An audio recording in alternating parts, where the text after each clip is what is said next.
ወደ ዝውውር ዜናዎች እንግባ ኤፍሬም። እንደገና ሌላ የእብደት የሚመስሉ ዜናዎችን እየተመለከትን እንገኛለን። አንዳንድ የተጠናቀቁ ዝውውሮች የሚመስሉ ወደ ኋላ ሲመለሱ እናያለን። አንዳንድ አዳዲስ ነገሮችን ደግሞ እያየን እንገኛለን። ከዚህ በፊት እንግዲህ ሊቨርፑልን ተመልክተናል፣ ማንቸስተር ሲቲን ተመልክተናል። በጣም ጥሩ ቡድን የማጠናከር እንቅስቃሴ እያደረጉ እንደሆነ ተመልክተናል። በተለይ ማንቸስተር ሲቲ አሁን ራያን አይት-ኑሪን እንደ ማርከስ ቤንቲኒን፣ ሪያን ቸርኪን፣ ቲጃኒ ራይንደርስን የመሳሰሉ ተጫዋቾችን በዚህ በክለቦች የዓለም ሻምፒዮና ላይ የፊፋ የዓለም ክለቦች ሻምፒዮና ላይ እየሞከረ እንደሆነ ተረድተናል። አሁን ደግሞ ከተጫዋቾች ዝውውሮች ጋር በተያያዘ የተለያዩ ጭምጭምታዎችን እየሰማን እንገኛለን። ማንቸስተር ዩናይትድ ጋርናቾን በንኩንኩ ለመቀየር ፍላጎት እንዳለ፣ በክሪስቶፈር ንኩንኩ ፍላጎት እንዳለ መረጃዎች እየወጡ ይገኛሉ። ጋርናቾ በተለይ የአስቶን ቪላን ረሽፎርድ የሚል ስም የተጻፈበትን የአስቶን ቪላ መለያ ለብሶ ከታየ በኋላ በደጋፊዎች በኩል የበለጠ ጫና እየደረሰበት ይገኛል። አስቀድሞም ሩበን አሞሪም ክለብ ፈልግ ብለውታል። ተጫዋቹ ወደ ቼልሲ ሊያመራ ይችላል የሚሉት ጭምጭምታዎችን ሰምተናል። የአርሰናል የዚህ ስትራይከር ጉዳይ ብዙ መረጃዎች የሉም፣ ግን የተሻሻለ ዋጋ ለቪክቶሪያ ኮሬሽ ለማቅረብ ፍላጎት እንዳለ፣ ከዛ በተጨማሪ ፒኤስጂን ብራድሊ ባርኮሎን ለማስፈረም ጥያቄ ማቅረቡን የሚገልጹ ዜናዎች አሉ። ከዝውውሮች ጋር እየይዘን አንዳንድ ነጥቦች እናንሳ። አዎ ይሄ ሾሚ ዘመኒ ነው አይደል? በቃ እንደዛ ነው። ለአርሰናልም አሳየኝ ነው በቃ ማለት ገንዘብህን አሳየኝ፣ እኔ ደግሞ የምፈልገውን አንተ በቃ ዴሊቨር አደርግልሃለሁ ነው። አሁን ገበያው እንደዛ ሆኗል። ፍቅር ለሌሎች ክለቦች ጥረት ያደርጋሉ፣ ፍላጎት አለ፣ ሄርላይን ይሆናሉ፣ ጫና ያደርጋሉ፣ ቀኖች ይሄዳሉ፣ ቀኖችን ይገዛሉ፣ ሌሎች ክለቦች ይገባሉ። ከዛ በኋላ የተደራጀ ግልጽ የቡድን ዝግጁነት ሳታከናውን ሲዝኑ ይቀርባል፣ ውድድሮች ይቀርባል። አሁን በዓለም ክለቦች ዋንጫ ላይ የማይሳተፉት እረፍት ላይ ናቸው። ፕሪሚየር ሊጉ ነሐሴ 10 አካባቢ ነሐሴ 8 አካባቢ ይጀምራል። ፍራይዴ ናይት በሊቨርፑል እና በርንማውዝ ጨዋታ፣ በመጀመሪያው ኪክኦፍ ሱፐር ሰንዴይ ላይ ዩናይትድ እና አርሰናል ከኦልድ ትራፎርድ ይገናኛሉ።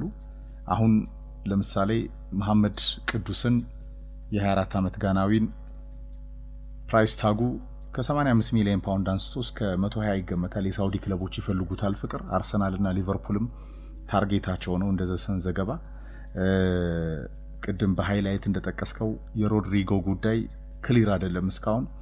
የዩናይትድ ተጫዋቾች ከዚህ ከሲዝኑ እንደተጠናቀቀ ከነበረ የሳውዝ ኢስት ኤዥያ ቱር በተጓዳኝ አብዛኞቹ ይሄ አሁን ዩናይትድ ቤት ዴቪድ ቤካም ያለው ነገር ለኔ ያስማማኛል። ፍቅር ይሄ እንትን ጠፍቷል።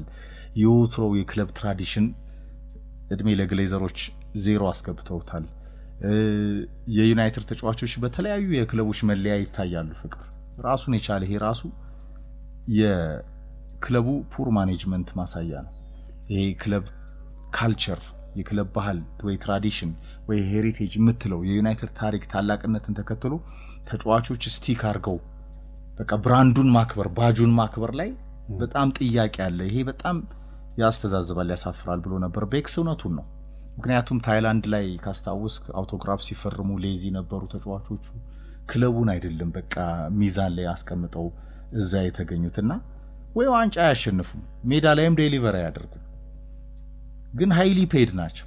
መልሰው በክለቡ የትናንትና ማኔጅመንት በጣም ታሪካዊ ስህተት ምክንያት ራሱ የትናንትና ጉዞ የሚያሳድደው ነው። ሁሌ እለዋለሁ የትናንትና ውሳኔው የሚከተለው ጥላው የሚከተለው ክለብ ነው ዩናይትድ። በዚህ ምክንያት በጣም ከፍተኛ ደሞዝ ተከፋይ የሆኑ የማንቸስተር ዩናይትድ ተጫዋቾች ሸክም ናቸው። ከጃንዋሪ የተመለሱ እንደ ራሽፎርድ አይነት እንደገና ደግሞ አሞሪም የቡድን ግንባታ አቀድ ውስጥ የማይከታቸው ወንደር ኪዶች አሉ። ያሳዝናል። የጋርናቾ ታለንትና ማንቸስተር ዩናይትድ ሳይጠቀምበት ሉዝ የሚያደርገው ተጫዋች ነው። ምክንያቱም አሰልጣኙም አይፈልገው። በዛ የአውሮፓ ሊግ ምሽት ከዛ ሽንፈት በኋላ እኔ ቆያለሁ አንተ ግን ክለብ ፈልግ የተባለ ልጅ ነው። ጋርናቾ የቪላን መለያ ለብሶ ታይቷል። ግን ሂዝ አንደር ኮንትራክት በማንቸስተር ዩናይትድ። ሜሴጅ ሊሆን ይችላል ፍቅር ኤምሬም ሊፈልጉት ይችላሉ። ጎሲፖች ናቸው አብዛኞቹ ዝውውር ዜናዎች እንደምታውቃቸውና አሁን የሙቦሞ ጉዳይ ስቲል ማንቸስተር ዩናይትድ ሊያጠናቀቀው አልቻለም። ዋጋው አሁን ከ67 ሚሊዮን ዩሮ በላይ ሆኗል። ሁለተኛ ዙር ጥያቄ ማንቸስተር ዩናይትድ አቅርቧል። ተጫዋቹ መሃል ላይ ምናልባት የቀድሞ አለቃው ቶማስ ፍራንክ ስፐርስ ስላቀኑ ፍቅር ቶተናም ይሄን ተጫዋች ፈልገዋል። ቶተናም በአዲስ የቡድን ግንባታ ቅኝት በዛች የዩሮፓ ሊግ ጨዋታ በሲዝኑ 25 ሲደቆስ ከርሞ የቻምፒየንስ ሊግ አውራዎችን ስለተቀላቀለ ከፍተኛ ገንዘብ ያገኛል። ያንን የሚጠቀም ክለብ ሆኖ አትራፊ ሆኗል የዳንኤል ሌቪ አስተዳደር። በተቃራኒ ዩናይትድ በዛ ምሽት በመሸነፉ ምክንያት ውድድር አመቱንም ሳያድን መጥፎውን መውረድ ብቻ የቀረውን ሲዝን አሳልፎ ሲያጠናቅቅ ራሽፎርድን የት እንደሚያደርስ አያቅም። ራሽፎርድ ባርሴሎና መሄድ ይፈልጋል። ባርሴሎና ብዙ ፍላጎት አላሳየውም። የኒኮ ዊሊያምስን ጉዳይ ለመጨረስ ከመጨረሻው ምዕራፍ ደርሷል። አርሰናል ድራኮላ ልክ ነው አሁን የሊቨርፑልን ፍላጎት ተቀላቅሏል። አርሰናል ከመሐመድ ቅዱስ ጋር ስሙ ይያያዛል። አርሰናል ከቤንጃሚን ሴስኮ ጋር ይያያዛል። አርሰናል ሴስኮ ተጫዋቹ ወደ መድፉ ማቅናት እንደሚፈልግ በግል ሐሳቦችን ታያለህ እና ይሄ የክረምቱ ገበያ ጎሲፖች ወይም ጭምጭምታዎች አሁን እየጦዙ መጥተዋል። ለኔ ግን መሐመድ ቅዱስ ላይ ፍቅር ምናልባት አንድ መንደርደሪያ አንተም ሐሳብ እንድሰጥበት 24 አመቱ ነው። በጣም ሱፐር ታለንት ነው። ይህ ጋናዊ ፍቅር በትልቅ ክለቦች መጫወት የሚችል ነው። ፕሪሚየር ሊጉን የለመደ ነው። በዌስትሃም በነበሩት ያለፉት 2 አመታት ቆይታ ምን መስራት እንደሚችል አሳይቶናል። አይኮኒክ የሴሌብሬሽን የጭፈራ ደስታውን የሚገልጽበት መንገድ አለችው። ዱኳን ይዞ አንዳንዴ ማስታወቂያ ቦርዱ ላይ ይቀመጣል። በጣም ቴክኒካል ድሪብል የሚያደርግ ሹተር። በዛ ላይ ደግሞ እኔ የፓይረት ሜዳ ላይ ነው ከኢትዮጵያ ብሔራዊ ቡድን በነበረ ጨዋታ ቅድም ያው ሀገራችን ሜዳ አልባ አይደለች። አንደኛው ቱር የነበረው የኢትዮጵያ ብሔራዊ ቡድን ከጋና ሲጫወት የውበቱ አባተ ቲም ነው። አፍሪካ ዋንጫ ከመሄዳችን በፊት ካሜሮን አንድ የመታው ሹት እስካሁን ድረስ ይታወሰኛል። ፍቅር በዝግ ስቴዲየም ነበርና ጨዋታው ድምጽ አለው። በጣም ከአያክስ የተገኘ ሱፐር ታለንት ነው ጋናዊ። በሊቨርፑልም በኒውካስልም በቶተናምም በአርሰናልም ይፈልጋል። ይሄን ተጫዋች መድፉ ማግኘት የሚችል ከሆነ ሌላ ቫልዩ ይጨምራል።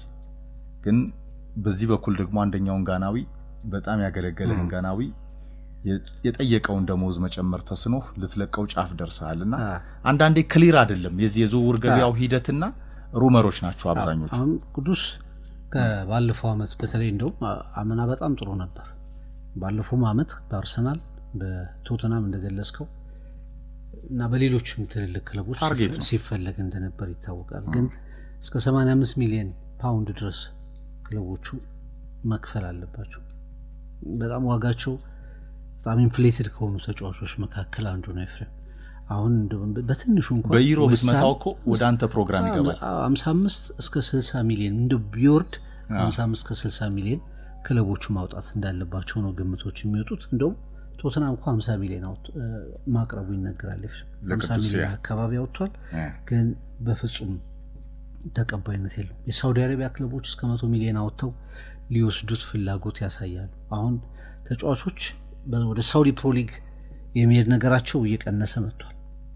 በመጠኑ እየቀነሰ መጥቷል። በተለይ አክቲቭ የጨዋታ ሂደት ላይ ያላቸው ኦሲሜን ያንን ጥያቄ ውድቅ ሲያደርግ ተመልክተናል። ብሩኖ ፈርናንዴዝ ሌሎችም ተጫዋቾች ያንን ሲያደርጉ ተመልክተናል።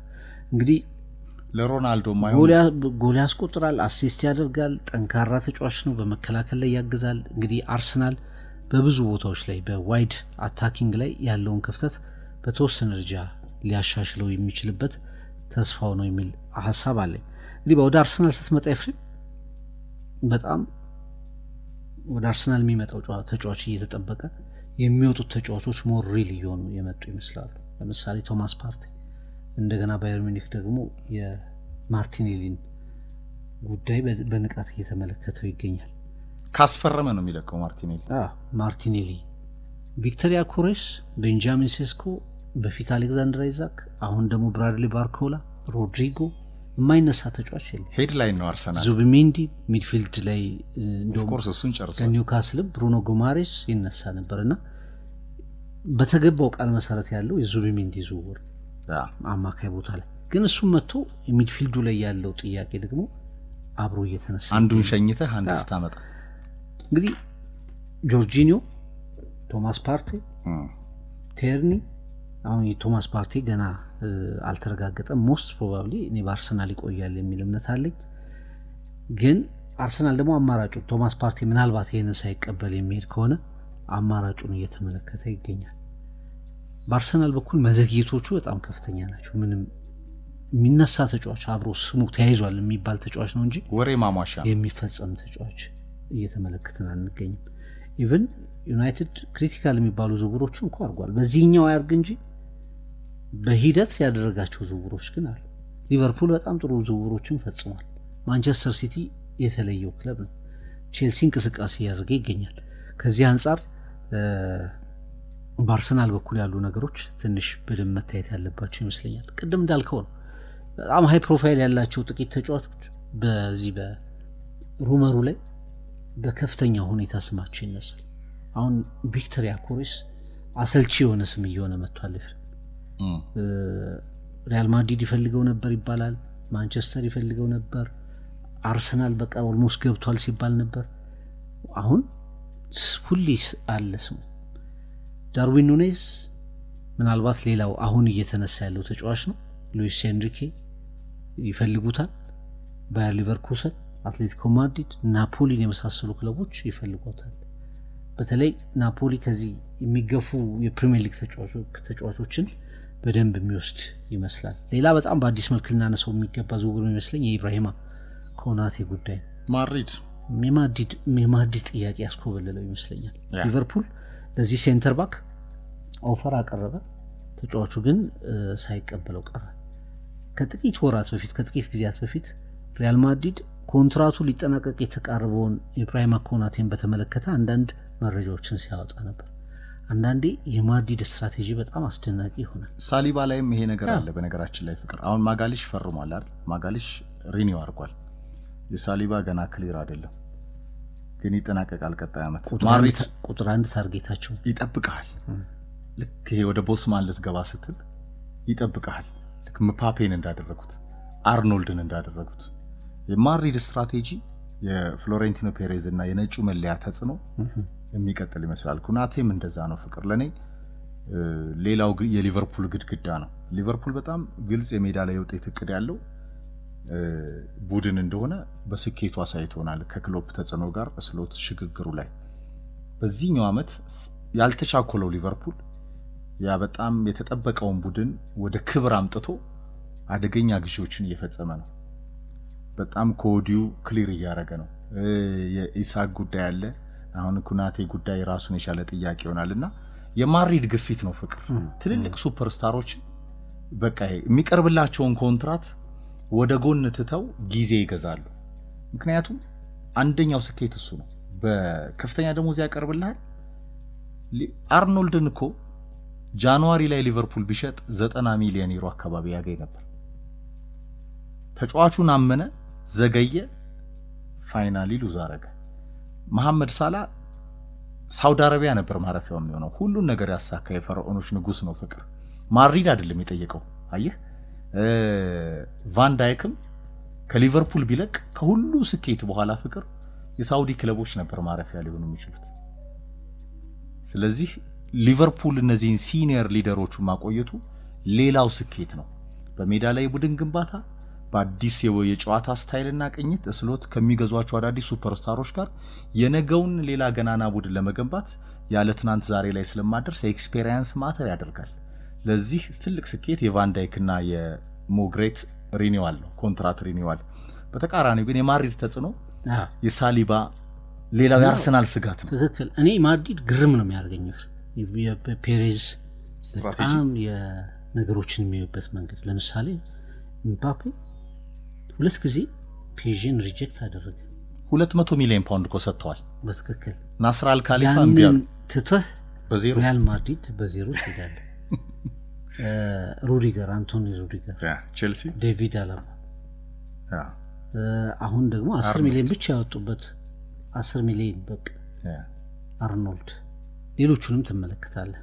እና ይሄ ግሎባል ኢሜጁ ተጫዋቾች የነጩን ለመለያ መልበስ የመፈለጋቸው ፍላጎት አንዳንዴ ዋጋም ቀንሰው ጭምር ሆነ ነጩን እድል ለመጠቀም የሚፈልጉበት መንገድ ማድሪድን ተጠቃሚ ያደረገው ይመስለኛል።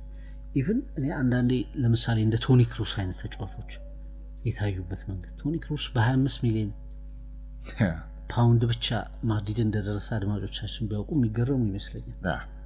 ባየር ሚኒክ ሲገፋው ማድሪድ ተጫዋቹን የተመለከተበት መንገድ ብዙ ተጫዋቾች ራሱ ሞድሪች 30 ሞድሪች ካማቪንጋ አሁን 30 ነው የወጣበት። አሁን ይሸጥ ቢባል ስንት ያወጣል? እና ማድሪድ ይሄ ስትራቴጂው ተጫዋቾቹን ተጠቃሚ የሚያደርጉ ስትራቴጂዎችን ያመጣል። ምክንያቱም ትልቅ ክለብ የራሱን ተጽዕኖ ይጠቀማል። ስትገባ የመታየት መጠን ይጨምራል። ተጫዋቾቹ የሚያገኙት ነገር ይኖራል። ሜዳ ላይ የሚኖር ኢፌክቲቭ የመሆን ነገር ይጨምራል። እና ማድሪድ ነገሮችን የሚያከናውንበት መንገድ በጣም በጣም አስደናቂ ነው። በቅርብ ጊዜያት ውስጥ ትልቁ ወጪ ማን ነው ብለህ ስታስብከው ጁድ ቤሊንግሃም ብቻ ነው ይመስለኝ ከዶርትመንድ በ100 ሚሊዮን ዩሮ አካባቢ ያመጡት። እሱ ምን ያህል እንደከፈላቸው መመልከት ትችላለህ። እና ሊቨርፑል ምናልባት ኢብራሂማ ኮናቴን ከማድሪድ በሚኖረው ጥያቄ የሚያጣ ከሆነ ለክሪስታል ፓላሱ ማርክ ጉሂ ጥያቄና ትኩረት ማድረጉ እየተነገረ ይገኛል። ይህን ተጫዋች ግን እንደገና ብዙ ክለቦች ይፈልጉታል። እኔ አምናም በፓላስ ምን የመቀጠሉ ጉዳይ በጣም አስገርሞኛል። ወደ እንግሊዝ ብሔራዊ ቡድን አቅንቶ ጥሩ ፐርፎርማንስ አሳይቶ ነበር። ቼልሲ በተለይ ተጫዋቹን ለመውሰድ ከጫፍ ደርሶ ነበር። አሁን ቼልሲ፣ ሊቨርፑል፣ ባርሰሎናን ጨምሮ ትልልቅ ክለቦች እዚህ ተከላካይ ላይ ትኩረት አድርገዋል። ሄድላይን የሆኑት ዝውውሮች አሁን ትራንስፈር ጠቅለል አድርገን እናወራለን አይደል? እንደ አንድ የትሪቡን ፓኬጅ አድርገነው ፍቅር አድማጮቻችን አብዛኞቹ ወሬዎች ናቸው፣ ጎሲፕ ናቸው፣ ፍቅር ጭምጭምታዎች ናቸው ብላችሁ ነበር እንዳይሉ ብዬ ነው። ወሬዎች ናቸው ያለ ሚዲያ የሚያወራው ነውና እኛም ኦዲየንስ ስላለው ለዛ ነው የምናወራው። ስለሚፈልጉ ብዙ ፋኖች አሁን ኦሲሜን፣ አሌክሳንደር ኢሳክ፣ ቅድም እንደጠቀስከው ጎያከሬስ፣ ቤንጃሚን ሴስኮ ነምበር 9ኖች የአርሰናል ምኞት ዋንጫ ያለ ነምበር 9 አይገኝም አይደል? ይሄንን በየቀኑ ባሉ ሄድላይኖች ዜናዎቻቸው ርዕሶቻቸው ይቀያየራሉ እንጂ የተጠናቀቁ አይደሉም እስካሁን ፍቅር። እንግዲህ ከሪያል ማድሪድ ውጭ በጣም ኳሊቲ ነምበር 9 ያለው ማን ነው?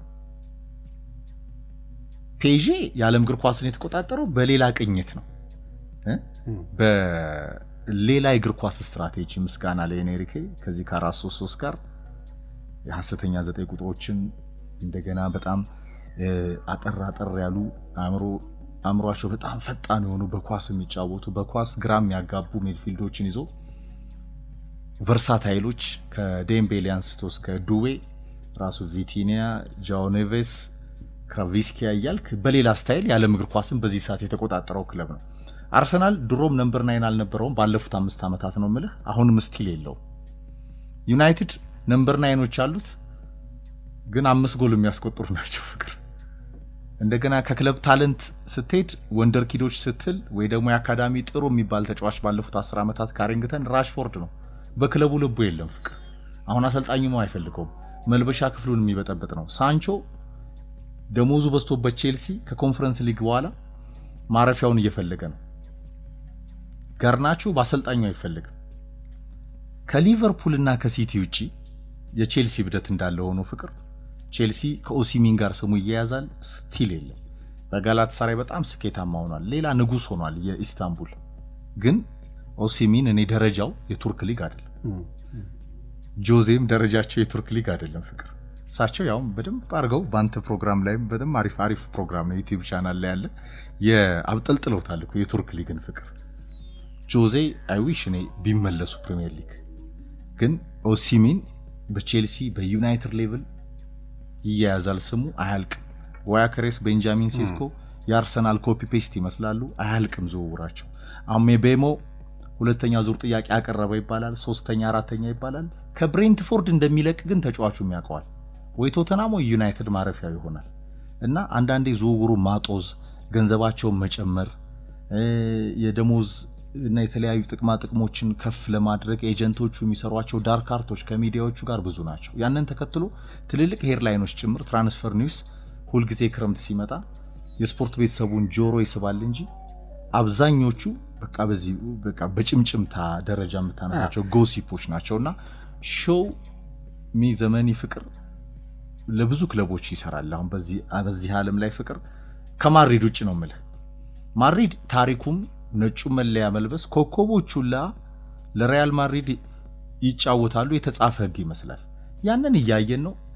መነኝ ይቀጥላል። በኩናቴም በሳሊባ የሚቀጥል በተለይ የዚህ የፊት መስመር ተጫዋቾች ላይ ያለው የጎሲፕ እንትን በጣም አንዳቸውም እኮ አልገቡ ከፍ የሚል ይመስላል። አሁን ዋትኪንስን ተመልከተው እንደው አቨሬጅ እንኳን ምትል አርሰናል በቃ ወደሱ ሄደ። ፕሪሚየር ሊግ ልምድ ያለው 50 ሚሊዮን ከጃንዋሪ አንስቶ 50-60 ሚሊዮን ጃንዋሪ ላይ አሁን ጭራሽ ቼልሲ ኢንቮልቭ አድርጎበታል። አልተጠናቀቀም። ያማን ነው ከፈረንሳዮቹ ዋንጫ ነጠቀን የሚሉት ከአንድ ሜትር ማርቲኔዝ ያደነበት አዎ እንትና ነው ማን ነው አምጣልኝ ኮሎማኒ ያው ተመልከተው ፈረንሳዮችን ያስበላው ኳታር ሉሲ ያለ ጁቬንቱስ ነው ያ በቃ ይባክናል። ታለንት አለው ግን የሜዳ ላይ ቼልሲ እንደው በንጽጽር ምናልባት ወደፊት የሚታይ ይሆናል። ሊያም ዴላፕን አስፈራም ያ ኦልሞስት ነምበር 9 እንደሆነ ያስታውቃል። አሁን በዚህ ክለቦች ሻምፒዮና ላይ የቼልሲን ጨዋታ የተከታተሉት ይመለከቱታል። አምናም 12 ጎል አስቆጥሯል።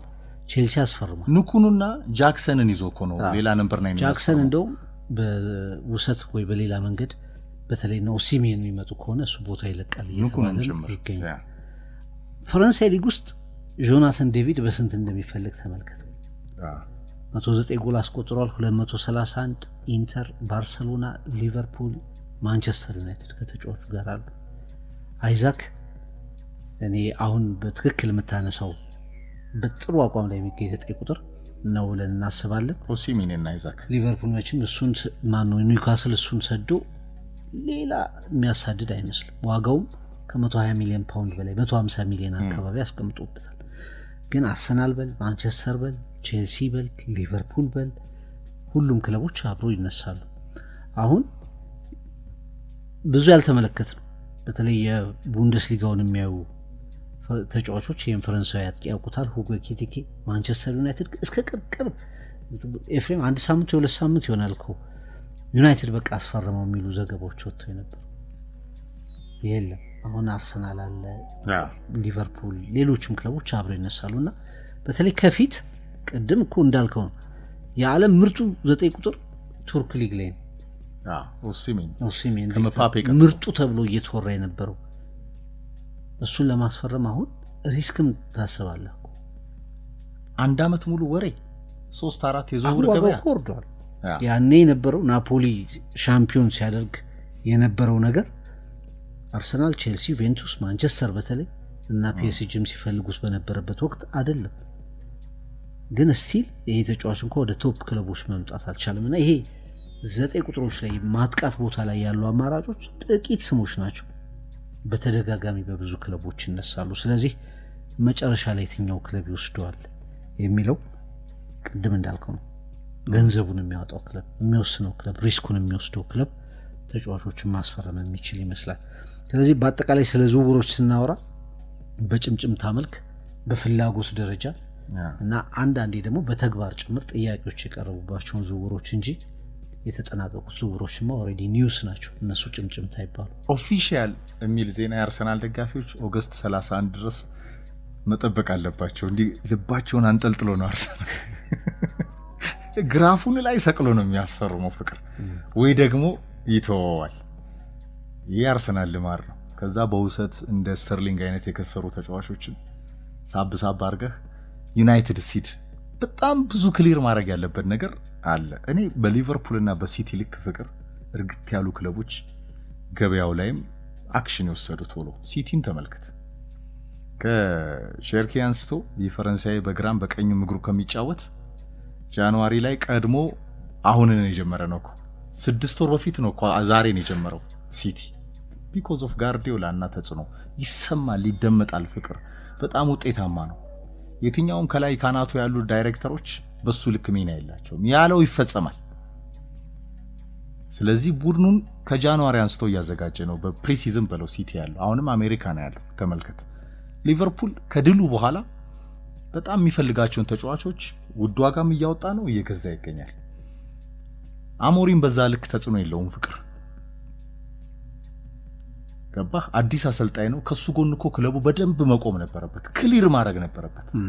ግን 14 ሊስቶችን ሰጥቶ ብሩኖም እዛ እንደሚቆይ ሎያል ስለሆነ የዩናይትድ ሎያል ያለው በጣም ታማኝ ስለሆነ እንደሚቆይ ተረጋገጠ እንጂ የዩናይትድ ከማጣሪያ ሽያጭ ከወጣባቸው አንስቶ ከግብ ጠባቂው አንስቶ እስከ ፊት የሚጋፋው ሆይላንድ ድረስ ፍቅር ሁሌ ርዕስ ናቸው እንጂ ወይ አይለቁም ወይ በቃ ጁቬንቱስ ጋር አትላንታ ይመለሳል ዜርኬዚ ምናምን ይባላል ጋርናቾ ምናምን አንዳቸውም እስካሁን ክሊር አይደሉም። የማቲያስ ኩና ዝውውር ተጠናቀቀ። እንደዚህ አይነት ኦፊሻል ነገሮችን ዩናይትድ እየፈጸመ አይደለም፣ አርሰናል እየፈጸመ አይደለም። አርሰናል የባሰ ነው ከዩናይትድ። ቼልሲ ድሮም ተጫዋቾች ላፊ ነው ያሉት፣ አሁንም ሁሉ አማረሽ ነው ከቦሆሊ ተጽዕኖ ጋር። በዚህ ሂደት አለ። እኔ የገረመኝ 5.5 ሚሊዮን ዩሮ የጀርመን ቡንደስሊጋ ሁለተኛው ውድ ተከፋይ አሰልጣኝ ኤሪክ ቴን ሃግ ይገባቸዋል። ምን አርገው ይገባቸዋል። ከአንድ አመት ረፍት በኋላ ወደ ሊቨርኩሰን እኔ እንደ አንዳንድ ሰው ድሉ የማንቸስተር በነገር ላይ ማንቸስተር ነው የሞቱት እሳቸው እንጂ ከማንቸስተር በፊት ማንቸስተር መጥቶ ያልሞተ ማን አለ? ከማንቸስተር በፊት የነበራቸው ፕሮፋይል አያክስ ነው። በጣም አስደናቂ ነበር። መጀመሪያ ለጃቪ አሎንሶ ግን ይሄንን አልሰጡም እኮ ያ እድል ለበተለይ ማድሪድን ዩቬንቱስን በኋላ ቻምፒየንስ ሊግ ላይ በስፐርስ በዛች አጋጣሚ በሉካስ ሞራ ጎል ቅስማቸው እስኪሰበር ድረስ በጣም አስደናቂ ቡድን ሰርተው ነበር። የኤርዲቪዚዮ ሻምፒዮንነታቸውን ጭምር አረጋግጠው ማለት ነው። ወደ ዩናይትድም ሲመጡ ወደ ሜዳ እስኪገቡ ድረስ ልክ አሁን ለአሞሪም የተሰጠው ክብር ተሰጥቷቸው ነበር። ለአሞሪም የተሰጠው እንደው በነገራችን ላይ ከአሞሪም የተሻለ የመጀመሪያ ዓመት አሳልፈዋል እሳቸው፣ ምንም ጥርጥር። አንደኛ ዓመታቸው ላይ በጣም ስኬታማ ነበር ዩናይትድ። ዋንጫ ከቴን ሃግ ዋንጫ ቻምፒየንስ ሊግ ስፖርት ጉዱ የመጣው ሁለተኛና በኋላ ግን ብዙ የሚያድግ የሚለወጥ ክለብ መሆን አልቻለም። ግን እናያቸዋለን አንዳንዴ እውነት ፌል አድርገዋል አሰልጣኙ ወይስ ማንቸስተር ማን ነው የቀድሞ የሆላንድ አሰልጣኝ ሪቫናል ማንቸስተር ያልተለወጠ ክለብ ነው ብሎ አሁንም ተናገሩ። ኮሜርሻል ነው ንግድ ላይ የሚያተኩር እግር ኳስ ክለብ ስትራቴጂ የሌለው ክለብ ነው ብሎ ቆየ ነው። ቴን ሃግም ወደ ማንቸስተር ከመሄዳቸው አስቀድሞ ወደዛ ንግድ ላይ ላተኮረ ክለብ አሰልጣኙ ለመሄድ የለብህም የሚል ምክር መምከራቸው ይታወሳል። ስለዚህ የማንቸስተር ውድቀት ነው የቴን ሃግ ውድቀት ወይስ አሰልጣኙ ፖቴንሻል አላቸው የሚለውን ለማሳየት ትልቅ ክለብ አግኝቷል። እውነት ለመናገር አሎንሶ ትልቅ ያደረገው ጥሩ ልጆችም አሉት። አሁን ሁሉም ክለቦች አተኩረው ተጫዋቾቻቸውን ሊነጥቋቸው አሰፍስፈዋል። አንድ ሁለት ተጫዋቾች ፍሪምፖንግ ቨርስ ሄደዋል። ይቀጥላል። አንዱ ተጫዋቾችን አስፈርመው ሌላ ነገር መስራት የሚችሉበት የተመቻቸ ቡድን ግን እና እድል አግኝተዋል። ግን ለኔ ዩናይትድ ዳብሶት ከዩናይትድ ሲሰናበት ውጤታማ የሆነ አሰልጣኝ ከፈርጉሰን በኋላ ጥራለኝ ዴቪድ ሞይስ፣ ከዛ ቫን ሃል ጭራሽ እሳቸው ጡረታ ወጡ። ጆዜ ይሻላል። ጆዜ ይሻላል። እየተንገዳገዱ እሳቸው እንደው እየተንገዳገዱ ሞይስም እኮ ኮንፈረንስ ሊግ አሳኩ ከነ ራይስ ጋር ያው ኮንፈረንስ ሊግ መመዘኛ አይደለም በሚለው ነው እንጂ ግን የአውሮፓ ሻምፒዮንነት ለሞይስ ትልቅ ነገር ነው። ግን ዩናይትድ የዳበሰው ሁላ ሜዳ ላይም 0-0 ነው። ከዛም አሰልጣኞች ልክ ተጫዋቾቹን ነው አሰልጣኞቹስ ፍቅር ኦሌ የት ነው ያለው? አሁን ነው እኮ በመከራ ቱርክ ሊግ ውስጥ ክለብ ያገኛል። ጆዜ ልካቸው ሮማ ያመጡት ውጤት እኮ አልነበረም። ፕሮፋይላቸው ትልቅ ነው። አሁንም ተጽኗቸው ግን ከዩናይትድ በኋላ ጆዜ ፕሪሚየር ሊግ አይነት ዋንጫ፣ ቻምፒየንስ ሊግ አይነት ስኬት ላይ የነበሩትን ክብር ማምጣት አልቻሉም።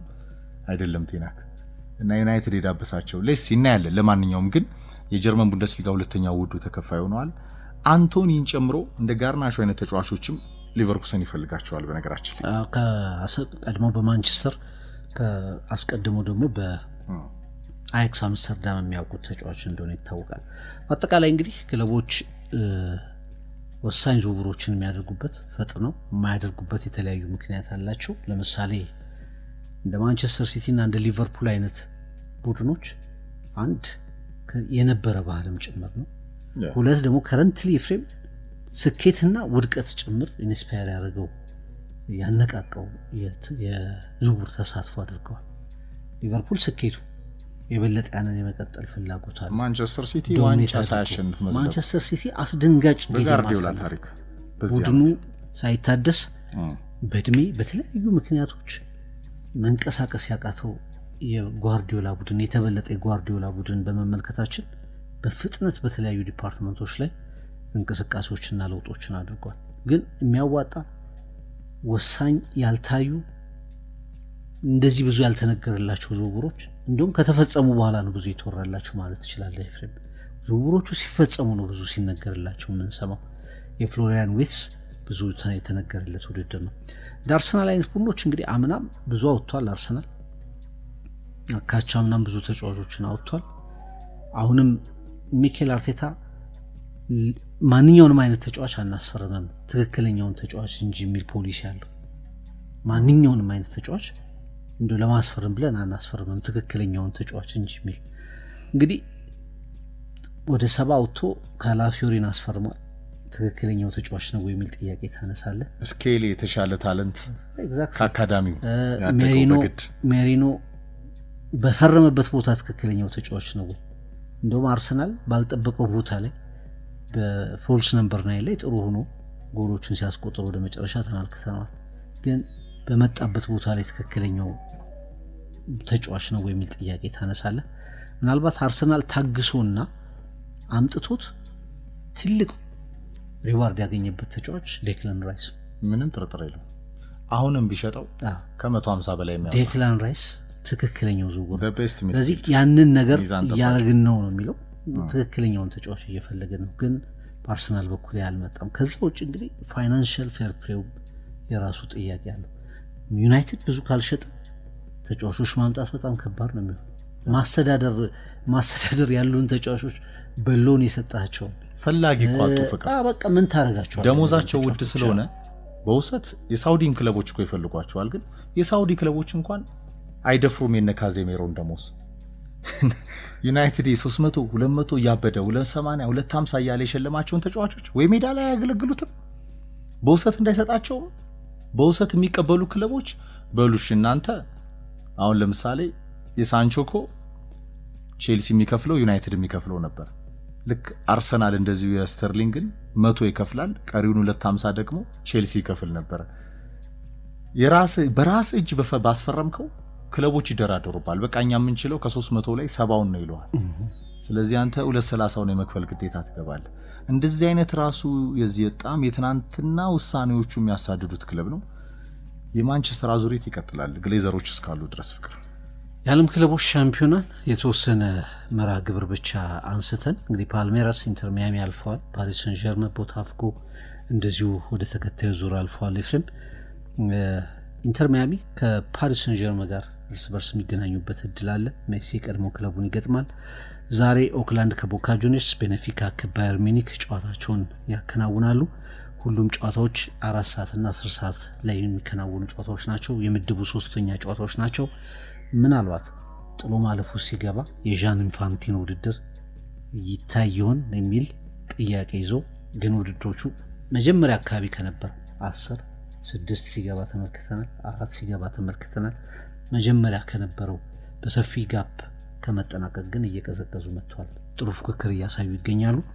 የትኞቹ ክለቦች እስከ ፍጻሜ ይደርሳሉ የሚለውን የበለጠ በትኩረት የምናይበት ውድድር ግን ይጀምራል። አለ እንደ የሚሉም ደግሞ አለ ውድድር አለ እንደ የሚሉ አሉ። አሜሪካኖችን ጨምሮ የዓለም ማህበረሰብ ሰዓቱም ስለማለት ሰዓቱም ምቹ አይደለም። አሁን ያለ ሚዲያ ያለው የእስራኤልና ኢራን የሚሳኤል ጦርነት አሜሪካ ዳይሬክት የተሳተፈችበት ያለው የፖለቲካው ዓለም ውዝግብ ለዚህ ለሶስተኛው ዓለም ይሄ የሶስተኛው ዓለም ጦርነት ነጋሪት መጎሰም አይነት የሚመስል ጉዞ ነው ዓለማችን ላይ የምታየውና ይሄ ስፖርት ቤተሰቡም ወይም ደግሞ በቃ የዜና አውታሮችን የሚከታተሉ ሁላ በጣም ሰፊ ሽፋን እዛ ላይ ነው ያለው። የዓለም ክለቦች ዋንጫ ፍቅር ከአሜሪካ እየተከናወነ ነው። ሰዓቱ ብቻ የሚመች ሳይሆን በጣም ፊፋ 1 ቢሊዮን ፓውንድ በላይ የመደበበት ውድድር ቢሆንም ክለቦች ከፍተኛ ገንዘብ የሚያገኙበት ቢሆንም ለኔ ጊዜ ይፈልጋል። ፊፋ ፎርማቱን ሰርቶታል ፍቅር ቅርጽ ለማስያዝ ጥረት አድርጓል። ዓለም ዋንጫን ተከትሎ ሁሌ በዋዜማው እንደመምጣት ማለት ነው። ቀጣይ ዓመት በዚህ ሰዓት ግን ትልቁ የዓለም እግር ኳስ ዋንጫ ይከናወናል ከአሜሪካ፣ ሜክሲኮ፣ ካናዳ። ለዛ ጥሩ ማማሟቂያ ለኔ ይመስለኛል አሜሪካን እግር ኳስ እንዳለ እንዲያስታውሱ ፍቅር። እስካሁን ካስገረሙ ውጤቶች እንደ ፖርቶ አይነት ቡድኖች እንደ አትሌቲኮ ማድሪድ አይነት ቡድኖች መውደቃቸው አውሮፓ ብራዚሎች ጥሩ ናቸው። ቦታፎጎም እንደ ፓልሜራስ አይነት ቡድኖችም አልፈዋል። ኤፍሬም 9-10 የሚገባባቸው ክለቦች አሉ። ተመልከት እንደ ኦክላንድ አይነት ቡድኖች ደግሞ በዛ ልክ ተመልክተናል። ከባር ከምን መጣው ነው ባየር ሚኒክ አስቀድሞ ማለፉን አረጋግጧል። እንደዚሁ ቤኔፊካ ተከትሎ ለማለፍ ዛሬ ወሳኝ ጨዋታ ይጠብቋል። በአጠቃላይ ውድድሩ ጥሎ ማለፉ ሲገባ ግን የተሻለ ይታያል የሚል ግምት አለ።